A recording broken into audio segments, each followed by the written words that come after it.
If you think heroes only exist in distant stories, what will you do when fate pushes you into that role, with a boy who needs you more than ever? Are you curious about the power of that moment? Well, let's explore with me, my friend, to lift the mysterious curtain behind this story. I am Elias Boone, a lonely rancher living in the New Mexico desert, where the world seems to know only wind, sand, and memories that never leave me. I lost my left arm in the Civil War, leaving a hole not only in my body, but also in my soul. I thought I had left my faith in humanity on the bloody battlefields where I had seen too much death, too much cruelty. My small ranch, perched in the middle of the desert, was my refuge from the world, from the memories of gunfire and the faces that would never return. But that fateful afternoon, as the red sun sank below the horizon, everything changed. An act I never thought I would make pulled me out of my own darkness, propelling me into a story I never expected. If this story appeals to you, even just a little, please show your love by clicking like, commenting "I'm ready," and don't forget to click subscribe to continue exploring the next interesting stories with us. I was checking the fence at the edge of the ranch where my cattle grazed lazily on the dry grass when the shot rang out. Not one shot, but 3, 4 in rapid succession, echoing from Coyote Valley not far away. The sound was sharp, like the call of fate, cutting through the still desert air. A normal person would have ignored it, closed the door, and pretended not to hear it. In this land, where Apache and white men looked at each other with hatred, the wisdom was to stay out of trouble. But I was not normal, not because I was brave, but because I was tired of running, of letting fear and bitterness rule me. I don't know what made me act. Maybe it was the sound of the gunfire, desperate, like someone fighting for their last breath. Maybe it was the memory of the young soldiers I'd seen fall, their eyes haunting me through sleepless nights. All I know is that my hand gripped the rifle hanging on the wall, my feet swung onto the horse's back, and my heart pounded like it was going to break my ribcage as I galloped toward Coyote Valley. The desert wind slapped me in the face, cold, but it did nothing to quench the fire inside me, an emotion I thought I no longer had, the need to do the right thing.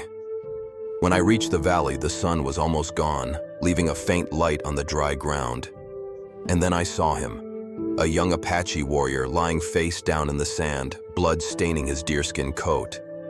3 bullet holes in his chest, each one a death sentence. I stopped my horse, breathing heavily, and for a moment I wanted to turn and leave. The Apaches had been raiding settlements all summer, burning houses, killing neighbors I had known. Here, in this country, to save an Apache warrior was to put myself in the crosshairs of both sides. The whites would call me a traitor. The Apaches might think me an enemy. But then he opened his eyes. Those eyes, dark and full of pain, looked straight at me. Not the eyes of an enemy, not the hatred or fear I was used to seeing. They were the eyes of a man, a young man facing death, and in them I saw something strange, as if he recognized me, as if he knew me. Blood poured from his mouth as he tried to speak, just one word, weak but desperate: "Please." The word was like a knife stabbing into my chest, breaking the wall I had built around my heart since the war. I stood there, my finger trembling on the trigger. Every ounce of reason in me screamed at me to walk away, to let him die, like so many others had. He could have been the one who burned the Morrisons' house, could have been part of the army that attacked the stagecoach near Silver City. But when I looked at him, lying there, his blood mixing with the desert sand, I didn't see an Apache warrior. I saw a young man, no different from the soldiers I'd fought alongside, men who had fallen far from home, far from family. I saw myself years ago, when I still believed the world could be better. I don't know why I did it. Maybe it was because I was tired of letting hatred rule me. Maybe it was because his eyes awakened a part of me I thought was dead. I holstered my gun, jumped off my horse, and lifted him. He was heavier than I thought, limp from blood loss, but I managed to get him on the horse. Every step the horse took on the way back to the ranch was a challenge. Every shadow of a tree in the desert looked like a group of warriors waiting in ambush. My heart pounded, sweat ran down my forehead, but I didn't stop. I couldn't stop. When we got back to the farmhouse, I laid him on the bed, the only bed in my small cabin. The dim light of the kerosene lamp illuminated his pale but determined face. I cut open his shirt, washed away the blood, and tried to bandage the bullet wounds. Fortunately, the bullets missed vital spots, but he had lost too much blood. My hands shook as I pressed the cloth against the wound, trying to stem the flow of bright red. His weak breaths were a reminder that I was racing against time, that I was fighting for a life I shouldn't have cared about. Then I saw it, a small locket around his neck. I opened it, and my heart stopped. Inside was a faded but clear photograph. A white woman, smiling softly, resting her hand on the shoulder of an Apache boy, about 8 years old. They were both smiling, as if they were sharing a moment of happiness that the world had tried to erase. I had seen multicultural families before, but this photo was different. It was more than a keepsake. It was a story, proof that in the midst of hatred, people could find love and understanding. I sat there looking at the young warrior. I knew his name was Taza now, from a faint whisper he had uttered in his sleep, and I felt a wave of emotion wash over me. I was angry, not at him, but at myself, at the world, at the wars that had torn us apart. I was afraid, because I knew that saving him would put me on a dangerous path, where both the white man and the Apache could see me as an enemy. But above all, I felt a small but powerful glimmer of hope that this act of mine, however foolish, might change something. I thought of the years after the war, when I lived alone, letting bitterness eat away at my soul. I had been a soldier, believed in noble ideals, but the war had taken that away, along with my arm. I had built walls around myself, vowed never to let anyone touch my heart again. But Taza, with his pleading eyes and the photo in the locket, had broken down those walls. He was more than an Apache warrior. He was a man of two worlds, and I couldn't turn my back on him. As I washed the blood from my hands in the sink, the kerosene lamp flickering, I felt a change in myself. I was no longer Elias Boone, the rancher who lived to forget the past. I was Elias Boone, who had chosen to stand up, to save a life, even if it meant losing my own. The war drums began to beat in the distance, cold and menacing, signaling that the Apaches were coming, perhaps looking for Taza. I knew my decision would have consequences, that this ranch would soon be the center of a storm. But in that moment, looking at Taza lying on the bed, breathing weakly but still strong, I had no regrets. I had chosen to do the right thing, and whatever came next, I would face it, not as a fugitive, but as a man who had found himself. When you hear this part of the story, you are about to enter the most exciting part with me, but don't forget to carry the pain that the story brings. Let's continue to accompany each other until the end. The first rays of dawn crept over the horizon, painting the desert in shades of gold and blood. I stood at the window of my cabin, my heart pounding like a war drum, my one good hand gripping the rifle so tightly my knuckles turned white. The sound that chilled me to the bone wasn't just the distant thud of Apache war drums, it was their rhythm, a pattern I hadn't heard since my cavalry days along the Rio Grande. 3 short beats, 4 long ones, then silence. A death song. Someone important was missing, and the Apache were mourning, their grief a prelude to vengeance. I glanced back at Taza, the young warrior lying on my bed, his chest rising and falling weakly, his bandages soaked with fresh blood. I'd saved him, but now I feared I'd brought a storm to my doorstep. The drums grew louder, closer, echoing from the north, south, and east. They weren't just approaching, they were encircling my ranch. My mouth went dry, and a cold sweat trickled down my spine. I'd faced death before, in battles where cannons roared and men screamed, but this was different. This wasn't a battlefield with clear lines and orders. This was my home, a place I'd built to escape the world, now about to become the center of a war I hadn't chosen. I looked at Taza again, his face pale but resolute, even in his weakened state. He'd whispered his name to me in the night, told me he was the son of Chief Grey Wolf of the Jicarilla Apache. He was no ordinary warrior. He was a peace envoy, sent to meet Colonel Samuel Pierce to negotiate an end to the bloodshed. And now his people thought he was dead, likely at the hands of a white man like me. I cursed under my breath, my mind racing. If the Apache believed their chief's son had been killed during a peace mission, they wouldn't just raid my ranch. They'd burn every settlement from here to Santa Fe. I'd seen what vengeance looked like in the eyes of men who'd lost everything. I'd worn that look myself after the war took my arm and my faith. But as I stood there, the weight of my decision to save Taza pressed down on me like a boulder. I'd acted on instinct, on a flicker of compassion I thought I'd buried, and now I was trapped in a nightmare of my own making. Taza stirred, his dark eyes fluttering open. He saw the rifle in my hand and didn't flinch. Instead, he whispered, his voice hoarse but steady, "My father. He comes for me." I nodded, barely able to speak. Your father thinks you're dead, boy, and he's bringing an army to make someone pay. Taza struggled to sit up, wincing as he pressed a hand to his bandaged ribs. I was to meet Colonel Pierce. Peace talk. If they think whites killed me, he didn't need to finish. I knew what it meant. War. Not just a skirmish, but a slaughter that would leave this desert soaked in blood. Before I could respond, another sound cut through the morning air. Hoofbeats, not from the Apache, but from the west, the direction of town. I limped to the back window, my bad leg aching from the tension, and peered through the dusty glass. A group of riders, at least 20, was charging toward my ranch, dust clouds trailing behind them. I recognized Sheriff Amos Reed at the lead, his face grim, his men armed to the teeth. They must have heard the Apache drums, seen the warriors moving across the desert, and assumed I was under attack. My stomach twisted. They weren't coming to save me, they were coming to fight, and their arrival would only make things worse. Damn it, I muttered, my voice shaking with frustration. Your people think I killed you. My people think you're here to kill me, and now they're both coming to my ranch to settle it with bullets. Taza's eyes met mine, and for a moment we shared a silent understanding, a recognition that we were caught in a web of misunderstanding that could destroy us all. I must go to them, he said, trying to stand, only to collapse back onto the bed with a grunt of pain. You can't even walk, Taza, I snapped, my fear making me harsh. You'll bleed out before you reach the porch. Then you take me, he said, his voice steady despite his weakness. I laughed, a bitter, hollow sound. You want me to ride out there with you? A one-armed white man carrying a wounded Apache? They'll shoot us both before we can open our mouths. But Taza's gaze didn't waver. Why did you save me, Elias? You know who I am now. You know what happens if my father thinks I'm dead.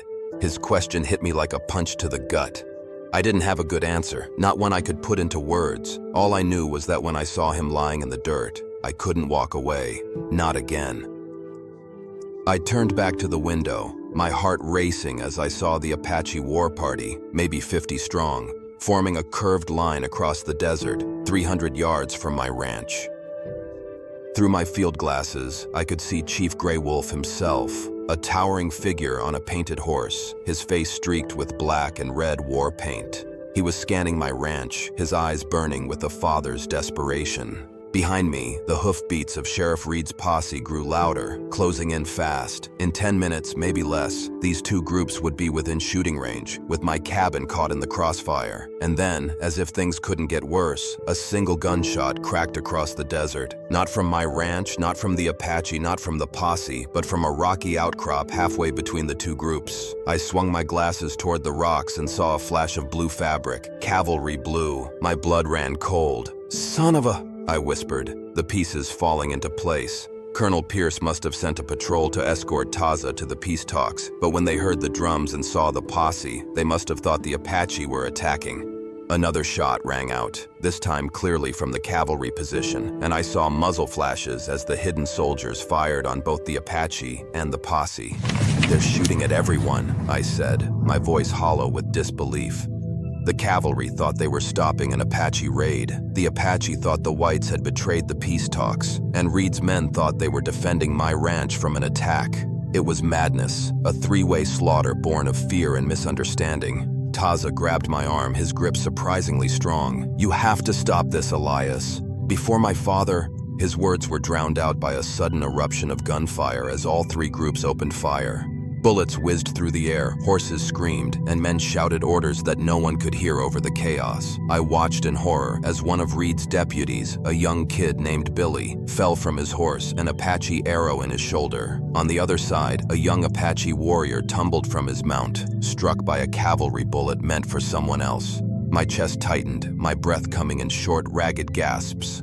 This wasn't just a fight, it was the beginning of a war that would leave no one standing. I gripped my rifle, my mind screaming at me to do something, anything to stop this madness. But what could one man do against three armies, each driven by fear and hate? Taza's voice broke through my panic. Elias, we can stop this. Together. He was barely conscious, his face pale as death, but his eyes burned with determination. I looked at him, then at the locket lying on the bedside table, the image of his white mother and young Apache self staring back at me. That photograph was more than a memory. It was a symbol, a bridge between two worlds that were tearing each other apart. I didn't know if we could stop the bloodshed, but I knew we had to try. My heart pounded, not just with fear, but with a fire I hadn't felt in years, a need to fight, not for vengeance, but for something worth saving.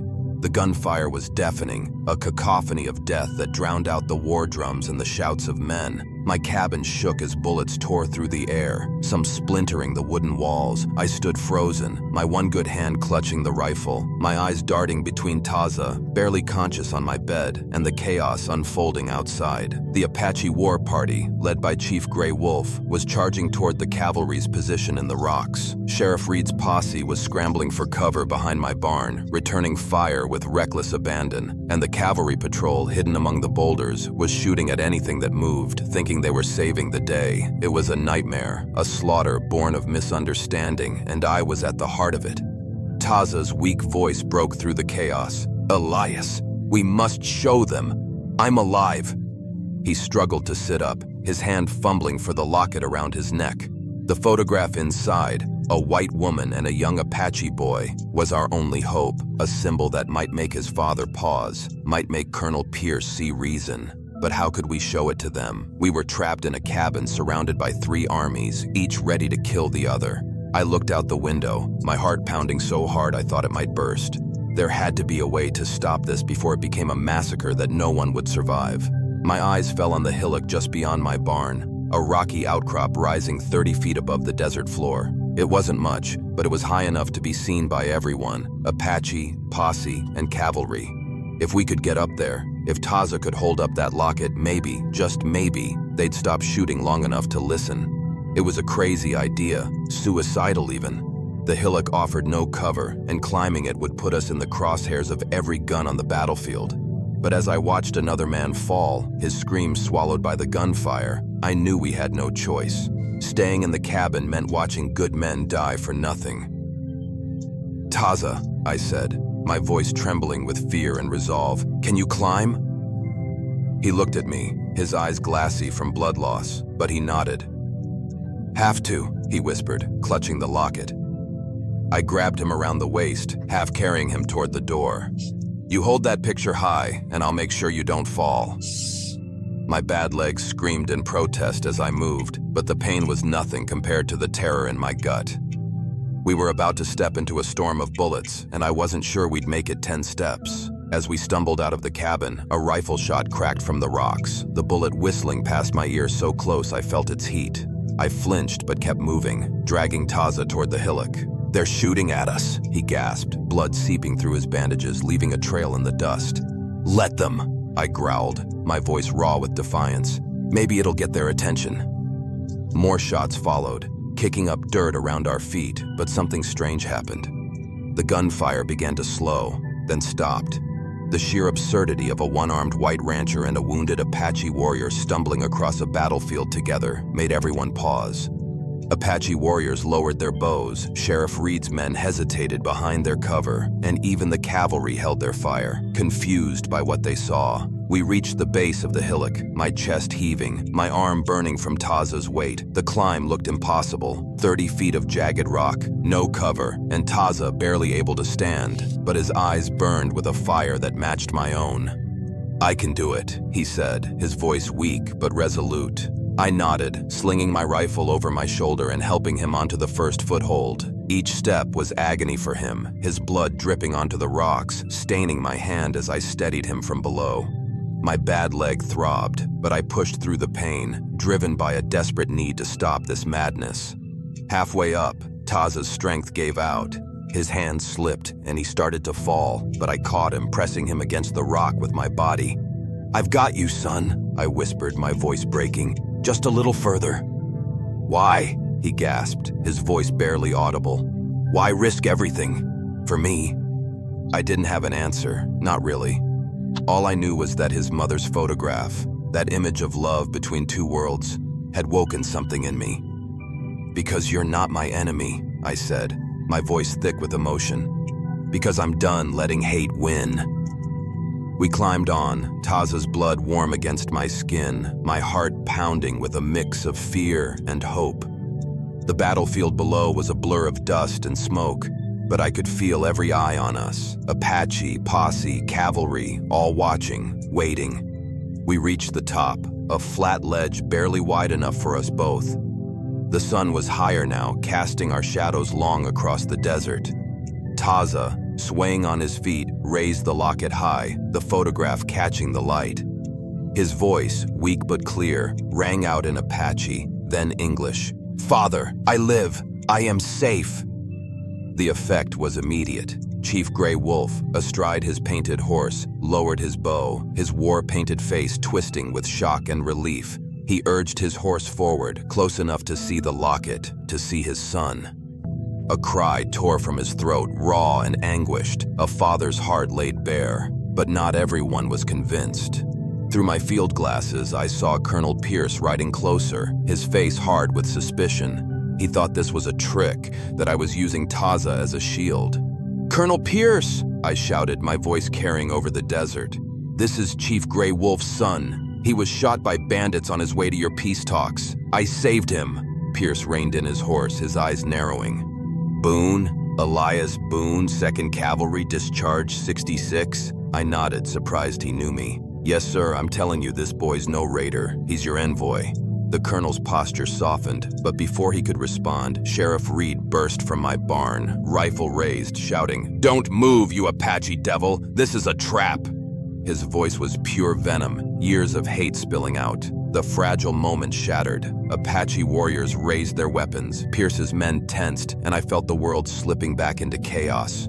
"Reed, no!" I yelled from the hillock. "Stand down!" But Reed was beyond reason, his rifle trained on Grey Wolf. "Your kind killed the Carter family last month. I don't care about peace talks. You're murderers." Taza swayed, his strength fading, but he shouted in Apache, his words sharp and desperate. I didn't understand them, but they made Grey Wolf freeze, his hand on his tomahawk. "What did you say?" I asked, steadying him. "I told my father, if he spills blood now, my mother's spirit will never forgive him. She believed in peace." Grey Wolf looked up at us, then at Reed, then at Pierce. For a moment, everything hung in the balance. Then, to my shock, he dropped his tomahawk, walked toward Reed with empty hands, and said in halting English, "You speak of Carter, my warrior. He acted alone. I give you his head for justice." Reed's rifle wavered. Pierce dismounted, stepping between them. "Sheriff, lower your weapon. Chief will handle justice through the treaty." The tension was unbearable. Every man poised to kill. I held Taza tighter, praying our gamble would hold. The desert was still, the gunfire silenced, but the air thrummed with tension. From the hillock, I held Taza upright, his weight heavy against my shoulder, his locket glinting in the sun. Chief Grey Wolf's tomahawk lay in the dust, a symbol of his surrender to peace. Colonel Pierce stood between him and Sheriff Reed, his saber sheathed, his voice steady as he called for calm. But the peace we'd fought for was fragile, a single spark away from reigniting the war. My heart pounded, my arm aching from holding Taza, my bad legs screaming with every moment we stood exposed. We'd stopped the shooting, but we weren't safe yet. Then Taza whispered, his voice faint, "Look, more riders." I raised my field glasses, my stomach dropping. From the east, a new group approached. Apache, but not G-Guerrilla. Their war paint and formation screamed battle, not negotiation. "Mescalero," Taza breathed, his voice heavy with dread. "My father's allies. They heard the drums, think the peace talks failed." There were at least 100, riding hard, their war cries growing louder. They'd seen the smoke, heard the gunfire, and assumed betrayal. In 2 minutes, they'd hit Pierce's cavalry like a thunderbolt, and everything we'd achieved would be lost. Chief Grey Wolf mounted his horse, shouting orders to his warriors, trying to intercept the Mescalero. But they were too far, their hooves a deafening roar. I looked at Taza, his face pale, his eyes fluttering shut. "We have to get down," I said, my voice cracking with urgency. But he was unconscious, his body limp in my arms. I started down the hillock, moving as fast as my bad leg and one arm allowed. Taza slung over my shoulder, his locket pressed against my chest, a reminder of why we'd risked everything. Below, chaos erupted again. Pierce shouting orders, Reed's men taking cover, the Mescalero's war cries closing in. Grey Wolf rode back, his face grim. "Cannot stop them," he said. "Too fast." I set Taza down in the shade of the hillock, my heart racing. "Maybe you can't," I said, an idea forming, desperate and dangerous. "But maybe we can." Pierce spurred his horse toward us. "What's your plan, Boone?" I took a breath, my voice steady despite the fear clawing at me. "A cavalry charge. Not to attack, but to intercept. You and the chief ride together toward the Mescalero. When they see an Apache chief and a cavalry colonel side by side, not fighting, it might make them pause." Reed scoffed, his rifle still in hand. "That's suicide. They'll cut you down before you can speak." Grey Wolf looked at his son, then at the approaching dust cloud. "Good plan, but dangerous." Pierce nodded, his face hard but resolute. "Better than the alternative. Lieutenant Carter, take command. If this goes wrong, retreat to the ranch." His second-in-command protested, but Pierce cut him off. "I won't be alone." He looked at Grey Wolf. "Will you ride with me, Chief?" Grey Wolf nodded. "For my son, for peace." They mounted and rode out. Two old warriors who'd spent decades fighting each other, now united in a desperate bid to stop a massacre. I watched them disappear into the dust, my heart in my throat. Taza's breathing was shallow but steady, his locket still clutched in his hand. "Hold on, boy," I whispered, my voice thick with emotion. "Your father's going to need you." The Mescaleros' war cries faltered, their hooves slowing as they saw the impossible. A cavalry colonel and an Apache chief riding together, not as enemies but as allies. Pierce and Grey Wolf gestured toward my ranch, their voices carrying over the wind, explaining the truth. It was working. The Mescalero reined in their horses, weapons lowering as they listened. But it was a delicate moment. One wrong move could turn it into a bloodbath. Reed sat beside me, his face a mix of disbelief and grudging respect. "Never thought I'd root for an Apache chief," he muttered. "People change," I said, my eyes fixed on the horizon.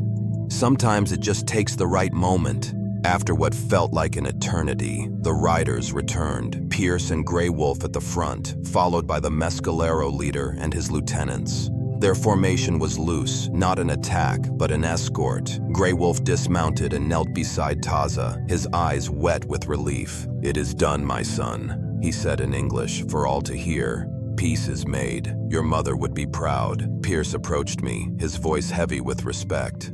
"Boone, what you did took real courage. If you ever want back in the service, I'd be honored to have you." I shook my head, a faint smile breaking through my exhaustion. "I'll stick to ranching, Colonel, but I reckon I'll have some new neighbors now."